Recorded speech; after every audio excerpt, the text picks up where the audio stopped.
Hello बच्चों, so let's understand the question first. The question says the cross sectional area of a horizontal tube increases along its linearly as we move in the direction of the flow. The variation of the pressure as we move along its length in the direction of the flow x direction is best represented by which of the following graph.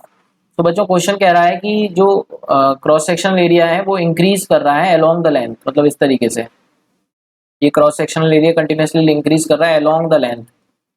और अगर हम इस direction में move कर रहे हैं along the length x direction मानिए, तो बोल रहा है कि प्रेशर का वेरिएशन के बारे में हमको पूछा है।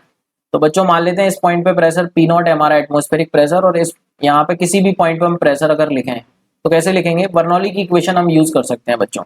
तो अगर बच्चों हम बर्नौली इक्वेशन यूज करते हैं तो बर्नौली इक्वेशन सबसे पहले बर्नौली इक्वेशन यूज करेंगे तो हमको याद रखना है जो P plus half rho v square का टर्म है that is constant for horizontal pipe where P is the pressure and V is the speed. ठीक है बच्चों, तो यहाँ से हम बोल सकते हैं P plus half rho v square constant रहा होगा डेफिनेटली, बट यहाँ पे इन टर्म्स ऑफ ग्राफ बनाना है P का x के संग।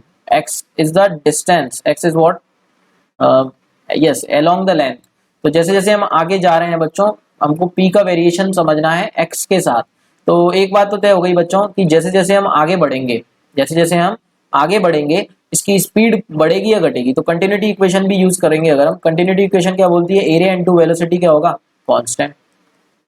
एरिया इनटू वेलोसिटी क्या होगा, कांस्टेंट। इसका मतलब जैसे जैसे हम आगे बढ़ रहे हैं एरिया इंक्रीज हो रहा है तो स्पीड को क्या होना पड़ेगा, डिक्रीज बच्चों। अब स्पीड डिक्रीज होगी तो हम ऊपर की इक्वेशन से बोल सकते हैं कि प्रेशर को क्या पढ़ना पड़ेगा, बढ़ना पड़ेगा। प्रेशर को क्या होना पड़ेगा, बढ़ना। अब हम देख सकते हैं जैसे जैसे हम आगे बढ़ रहे हैं इसमें प्रेशर घट रहा है और बाकी सारे ऑप्शंस में प्रेशर बढ़ रहा है। ठीक है, तो सेकंड ऑप्शन तो नहीं हो सकता। अब कैसे हम जज करेंगे कि प्रेशर का जो वेरिएशन होगा डेट इज लीनियर और नॉन लीनियर, ये चेक करते हैं बच्चों हम। तो यहाँ पर एग्जैक्टली हम एक्स हमको यहाँ पे इंट्रोड्यूस करना पड़ेगा बच्चों। तो बच्चों हमको यहाँ पर उसके लिए एक इन्फॉर्मेशन दे रखी है कि क्रॉस सेक्शनल एरिया जो है वो लीनियरली इंक्रीज कर रहा है अलोंग द लेंथ। मतलब बच्चों इस पॉइंट पर अगर हम एरिया मान लें कुछ कांस्टेंट बी, तो इस पॉइंट पर हम एरिया कितना ले सकते हैं अगर लीनियरली इंक्रीज हो रहा है तो बी प्लस हम बोल सकते हैं ए एक्स। लीनियरली इंक्रीज हो रहा है तो इस तरीके का वेरिएशन ले सकते हैं where b and a are the constant और एक्स डिस्टेंस हम यहाँ पर मूव करें। तो बच्चों हम कंटिन्यूटी इक्वेशन अगर एग्जैक्टली यूज करें इन दो पॉइंट्स के बीच में तो हम बोल सकते हैं बिटवीन दीज पॉइंट्स 1 एंड 2, इसको 1 ले लेते हैं इसको 2। तो बच्चों 1 एंड 2 के बीच में कंटिन्यूटी इक्वेशन अगर हम यूज करेंगे तो हम बोल देंगे b into velocity at 1 point is equals to b plus A x into velocity at 2 point. तो ये हमारी इक्वेशन बन गई बच्चों। इसको थर्ड इक्वेशन ले लेते हैं और ये दोनों फर्स्ट एंड सेकंड इक्वेशन। अब बच्चों हम फर्स्ट इक्वेशन भी लगा लेते हैं, बर्नौली इक्वेशन भी लगा लेते हैं दोनों पॉइंट्स के बीच में। तो क्या लिख सकते हैं, बर्नौली इक्वेशन लगाएंगे बच्चों तो हम लिख सकते हैं जो P1 plus half rho V1 square होगा that is equals to P2 plus half rho V2 square, ऐसा हम बोल सकते हैं बच्चों। अब बच्चों P1 हमने एटमॉस्फेरिक प्रेशर मान लिया P नॉट, या P1 ही ले लेते हैं उससे कोई फर्क नहीं पड़ेगा, बाद में हम वैल्यू सब्स्टिट्यूट करेंगे। हम P2 निकालने की कोशिश करते हैं तो हमारा P2 कितना आ जाएगा बच्चों, P1 plus half rho V1 square minus V2 square, ये आ गया बच्चों।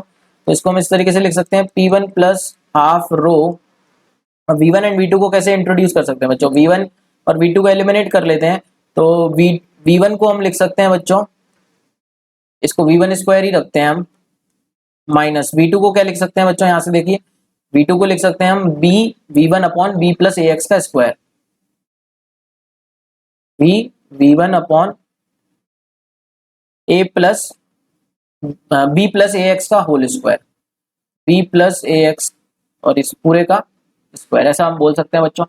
अब बच्चों हम देख सकते हैं जो वेरिएशन आ गया प्रेशर का ये एक्स के टर्म में इंट्रोड्यूस कर लिया है। तो that is a parabolic graph बच्चों, ये हमको देखने को मिल रहा है। कैसा ग्राफ है ये, पैराबोलिक ग्राफ। यहाँ पे इसको हम लिख भी सकते हैं P1 कांस्टेंट है प्लस हाफ रो, यहाँ से V1 स्क्वायर कॉमन निकालते तो ये बनता 1 minus B square upon B plus ए एक्स का स्क्वायर, इस टाइप का ग्राफ बनता। और इस टाइप का ग्राफ हम बच्चों मैथ्स में कैसे ड्रॉ करते हैं, ये इस टाइप के ग्राफ को मैथ में ड्रॉ करते हैं तो एग्जैक्टली जब हम ड्रॉ करते तो ऑप्शन फर्स्ट यहाँ पर सेटिस्फाई करता, पैराबोलिक ग्राफ मिलते हैं हमको। So option second is the correct answer बच्चों। I hope you got the answer. Thank you so much and all the very best.